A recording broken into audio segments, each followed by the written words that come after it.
Benvinguts una setmana més aquí a Donem la veu, a 25 Televisió, a la ETV i a la xarxa de televisions locals privades de Catalunya.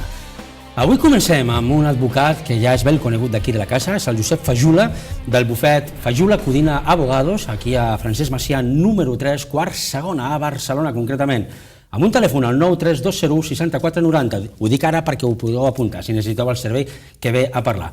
Bueno, Josep, gràcies per estar amb nosaltres. Ja ens coneixem de fa molts dies, has vingut a diferents debats i tertúlies, el mes que ve tens un altre amb nosaltres, però avui vull parlar del teu bufet, vens a parlar de temes força interessants i a més d'un tema que jo concretament estava totalment equivocat i no estava convençut, estava convençut de lo contrari, de que no es podia treure-li la il·legítima a un fill, no? A més vens acompanyat amb la Montgoy Abelló, que és una de les teves col·laboradores, no? Sí, és la meva col·laboradora més antiga, és una persona super ben preparada. És més, jo parteixo de la base de que de moltes coses sap molt més ella que jo, per allò del principi de Peter, no? A més, jo estic amb altres coses al despatx, en la gestió del despatx, i ella és una persona d'una preparació tècnica verdaderament important. Per això prefereixo que alguns aspectes determinants del que avui havíem de parlar els es posi a ella i per això està aquí. Bueno, recordem que el bufet del Josep Fajula, que el trobem aquí a Barcelona, quants col·laboradors tens aquí? En el despatx tenim 6 col·laboradors i fem diverses especialitats del dret de família, dret successori, dret mercantil. Tu concretament ets penalista. La meva especialitat particular és el dret penal econòmic, però tot això ho poden veure a la pàgina web i les altres persones que estan al despatx estan també igual de ben preparades que la Montgoy, i un altre dia pot venir una altra persona. Doncs anem a saludar a Montgoy Abelló, gràcies per estar amb nosaltres. A vosaltres. Tu vens a parlar d'un tema molt concret, no?, que és si es pot o no desheredar un fill, inclús amb el tema de la legítima, no? Explica'ns una mica tot això. Exactament. Ens preguntem sovint si un fill, doncs, els pares, els progenitors, en aquest cas, per fer-ho senzill, poden deixar-lo sense herència. Sense herència, sí, perquè es pot testar lliurement, el testament és lliure, a favor de qui es vulgui, no solament dels fills, de qualsevol familiar o de qualsevol institució o persona aliena a la família, però la llei sempre destina i obliga a que el testador deixi una part, que és la legítima, que ha d'anar a parar a la família. I la família, els hereus forçosos o legitimaris, són, en el cas dels pares, els fills. Hi ha motius per desheretar un fill? Sí, n'hi ha. Estan taxats per la llei i és el que s'anomena, com he dit, desheretament. Supongo que uno de los motivos será que el hijo no atienda a lo mejor al padre en vida, si es necesario. Exactament. Hi ha unes causes, les causes venen taxades per la llei, tant en el Codi Civil com en el Codi Civil català, en el Codi Civil espanyol com en el Codi Civil català. Són bastant iguals les causes. La principal és la indignitat, que concretament es regula en un determinat article, però també hi ha altres causes i una de molt específica, que és la novetat, diguéssim, del Codi Civil català, que és el desheretament per absència continuada i notòria entre el progenitor i el fill, en aquest cas, i que s'ha de provar en un procediment. Aquesta causa... Però que talli, Montgoy, perquè la gent no s'entengui, seria una manca d'auxili als pares en aquest cas? No només manca d'auxili, sinó que hi ha un trencament del vincle familiar absolut. Permetem una cosa, Montgoy. Realment, quan una persona vol fer això, que s'ha explicat la Montgoy, té que anar al notari i té que explicar el per què. Vull dir, si algú ens està veient que diu jo vull desheretar els meus fills i els meus nets perquè s'han portat molt malament amb mi i a més doncs fa molts anys que no els veig, no es tracta només de que ho manifesti en el notari, sinó que tingui elements suficients com per provar-ho, perquè si aquests fills... Com es pot provar? Perquè clar, això no és fàcil. Vull dir, jo puc anar al notari i dir, escolta, que el meu nen no em fa ni cas i no vull deixar res, però això ho tinc de provar-ho. Què tenim al nostre abast per poder-ho fer? A veure, aquesta és una qüestió que potser n'hem de parlar al final. Quin és el moment final d'aquest desheretament? Si aquest desheretament es pot impugnar, no es pot impugnar? Però fem una cosa, Montgoy, perdona. Anem per parts, per no perdre'ns i per portar un ordre. D'acord. Com s'ha de fer un desheretament, exactament, no? A veure, és el que deia el meu company. Un desheretament s'ha de fer davant de notari. Un desheretament ha de tindre uns requisits. És a dir, el primer, fer-ho davant de notari, el segon és que s'ha de designar nominalment la persona desheretada o les persones desheretades, perquè de vegades el vincle familiar, en aquest cas posant d'exemple l'última de les causes, es trenca amb el fill, però de vegades l'avi no coneix els seus nets. Per tant, s'ha de dir a la persona fulanito de tal, amb noms i cognoms, i s'ha de dir també als nets. Si els nets a vegades no es coneixen perquè el vincle s'ha trencat fa molts anys, s'ha de posar descendents. Però el primer requisit, fer-ho d'una manera nominal i clara. El segon requisit és dir les causes. Les causes, en aquest cas, siguin d'indignitat, siguin perquè són les causes taxades per la llei, sigui perquè s'han negat aliments, podria ser una altra causa, els progenitors, sigui perquè ha estat condemnat per sentència... Perdona que et talli un incís. Quan dius s'han negat aliments del fill... Del fill al pare. El pare pot reclamar per situacions de pobresa extrema, per situacions d'indigència, per exemple. Es pot haver fet una reclamació i el fill ha negat els aliments que judicialment han correspost. O bé algun altre tipus de negació d'aliments, en el sentit de que hi ha un descuit, un abandonament absolut, que es pugui provar, evidentment. Les causes venen taxades per la llei i en aquest testament ha de constar, en el testament o en l'escriptura on es diu que es deshereta expressament, ha de constar la causa concreta. Després em preguntaves, aquesta causa, això s'haurà de provar en un procediment? Efectivament, el desheretament, pel legitimari que ha estat desheretat, pot impugnar aquest desheretament. Com? A través d'una acció judicial, reclamant la seva legítima. Aquí hi ha un petit problema o hi ha una petita inversió de la càrrega de la prova. Què vol dir això? Normalment, si tu a mi em reclames alguna cosa, hauràs de provar que jo t'ho dec. Però en aquest cas, amb aquesta nova causa que introdueix el Codi Civil català, d'aquesta causa d'absència continuada i notòria de relació familiar, de trencament del vincle familiar, qui ha de provar que no ha tingut relació és l'hereu al que li reclamen que pagui la legítima.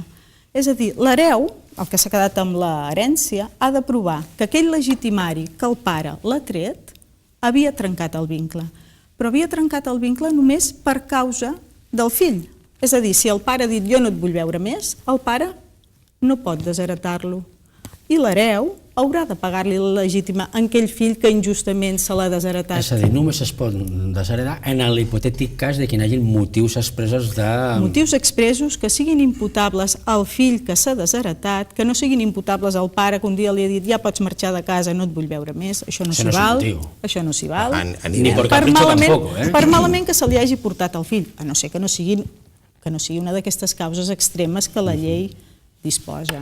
A nivell de prova, si em permeteu que digui una cosa, nosaltres ara tenim en el despatx un assumpte important, una herència realment important, que és un assumpte que està portant la Montgoi, i bueno, el testador, l'avi, deixa els béns en els seus fills, menys amb un perquè és un fill que no el veia mai. Com ho va fer aquest senyor a nivell de prova? Aquest senyor era un senyor molt preparat, i se li va córrer aquesta idea quan encara no hi havia aquesta legislació en marxa.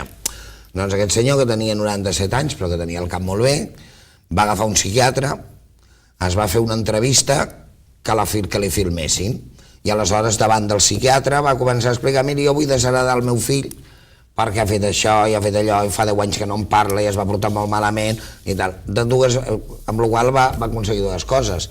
Primera, que el psiquiatre veigués que aquest senyor tenia el cap la mar de bé, perquè ningú pugui dir, oi, és que quan fue al notario ja chocheava, no? Doncs no, aquest senyor es fa la gran entrevista amb el psiquiatre, explica tots els motius, i clar, aquests senyors es trobaran amb la gran sorpresa, no puc dir noms ni res, que un dia davant del jutge traurem el vídeo. Quan comencin a discutir tot el que volen discutir, que és el que ell ara explicava, sortirà aquest vídeo i esto és inapel·lable. Això és una recomanació, potser això ha de fer-se un vídeo amb el psiquiatre, potser és una mica exagerat, però està molt ben fet. Depèn de quines quantitats parlem, però com a mínim explicar-li al notari i donar datos i poder justificar que el teu fill no t'ha vist per culpa d'ell, perquè ell no li ha donat la gana, no perquè tu has evitat el teu fill. O sigui, ha de ser culpa del fill i demostrar-ho.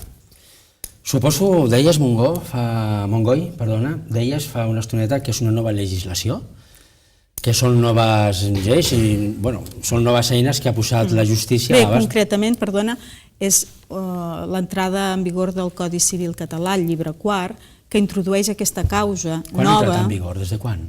a principis del 2009. Principis del La llei és del 2009. 2008. Ja portem uns anyets. Portem uns anyets, sí. És a dir, com ha afectat tot això? Perquè suposo que ara n'hi haurà molts casos i es començaran a crear jurisprudències en alguns sentits, no? Sí, qualsevol nova introducció de noves causes en l'àmbit que sigui penal, comporta nous plets, evidentment.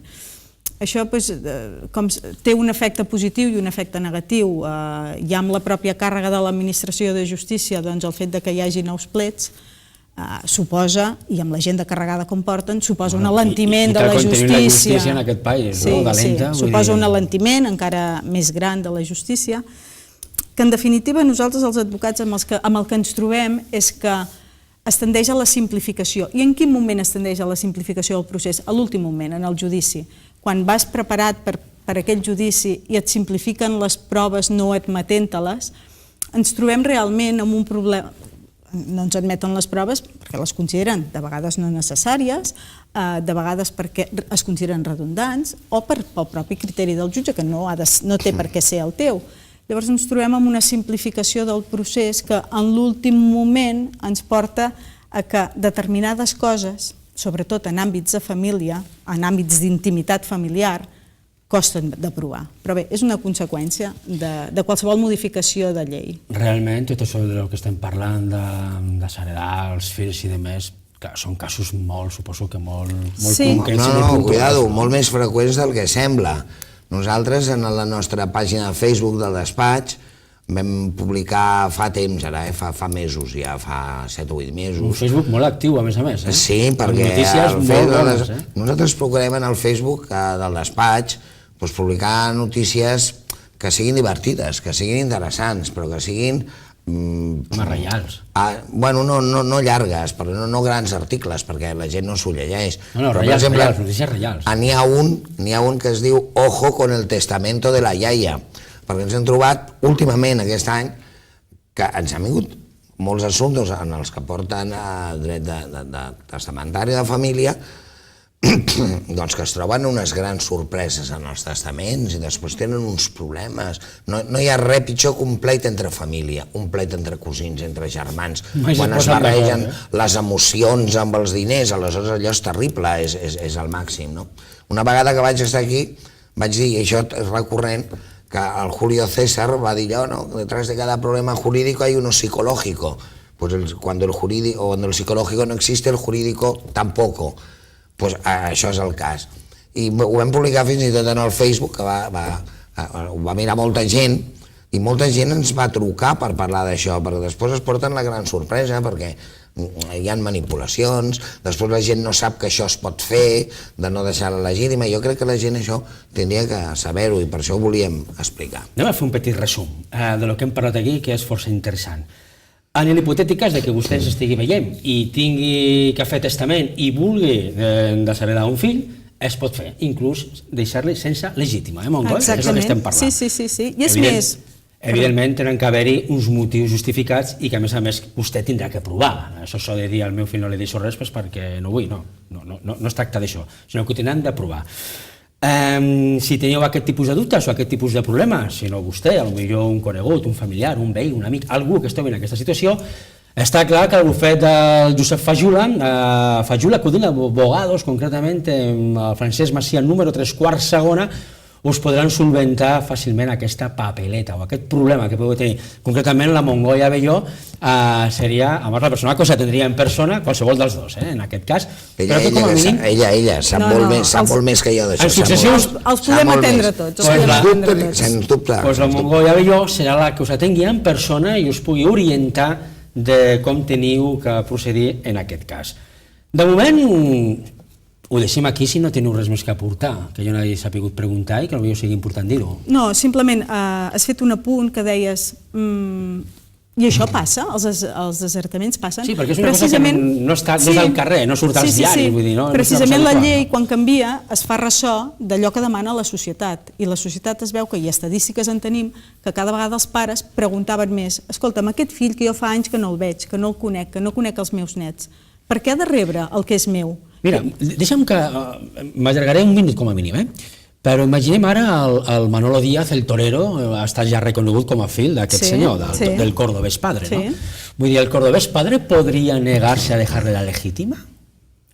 Tenint en compte que mai a la seva vida ha tingut tracte amb aquest noi? Aquest noi podria reclamar-la? No, perquè com ha dit molt bé abans la Montgoi, la culpa de que no hagin tingut tracte no ha sigut culpa d'aquest noi, del fill, sinó ha sigut que el pare no ha volgut mai. Aleshores pot reclamar-la Pot reclamar la legítima. Pues una pincelada de prensa rosa para aquellos que sigan el cotilleo. De moment ho deixem aquí. La setmana que ve tornarem a tenir el senyor Fajul amb nosaltres i parlarem de més coses. Així que no marxeu, que tornem de seguida. Un minut.